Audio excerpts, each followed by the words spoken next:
મિત્રો તમે તમારી જિંદગીમાં ક્યારેય આવી રીતના ડુંગળીની અંદર સોયથી દોરો નહીં પરોવેલો હોય, પણ હવે આ વિડીયો જોયા પછી તમે પરોવાના જ છો.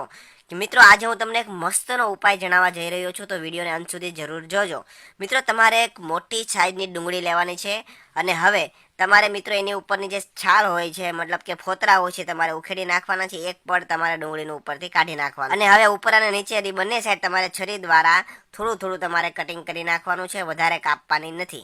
અને હવે મિત્રો તમારે લેવાનું છે તલનું તેલ અને તલના તેલથી તમારે આ ડુંગળીને આખી પલાળી દેવાની છે. મતલબ કે તમારી પાસે બ્રશ હોય તો બ્રશ અથવા રૂ હોય તો રૂની દ્વારા તમારે આ તલનું તેલ આખી ડુંગળીમાં તમારે લગાવી દેવાનું છે.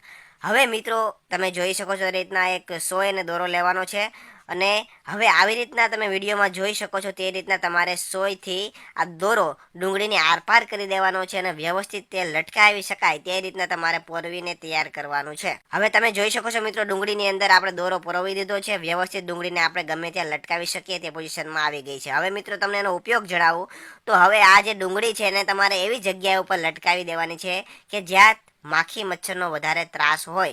તમારા ઘરના મુખ્ય દ્વાર ઉપર, રસોડામાં અથવા કોઈ અલગ જગ્યા ઉપર કે જ્યાં તમને જોવા મળતા હોય મચ્છર ને માખી અથવા અન્ય જીવજંતુ, તો ત્યાં તમારે આ લટકાવી દેવાનું છે. જેના કારણે માખી મચ્છરનો ઉપદ્રવ દૂર થઈ જશે. માખી મચ્છર તમારા ઘરમાંથી ભાગી જશે અને બીજા અન્ય માખી મચ્છર જીવજંતુ તમારા ઘરમાં પ્રવેશ નહીં કરે. તો મિત્રો આવી રીતના તમે આ ડુંગળીનો ઉપયોગથી આ ઉપાય કરવાથી તમે ઘરની અંદર ઘણી બધી સ્વચ્છતા બનાવી શકો છો. તો એકવાર તમે ઘરે અવશ્ય ટ્રાય કરજો આ ડુંગળીનો ઉપાય. તો તમને વિડીયો કેવો લાગ્યો કમેન્ટ કરીને જણાવજો. અન્ય મિત્રો સુધી આ વિડીયોને શેર કરી દેજો અને આવા જ નવા વિડીયો જોવા માટે આપણા ફેસબુક પેજને ફોલો કરી દેજો અને યુટ્યુબ ચેનલને સબસ્ક્રાઈબ કરી દેજો. ધન્યવાદ.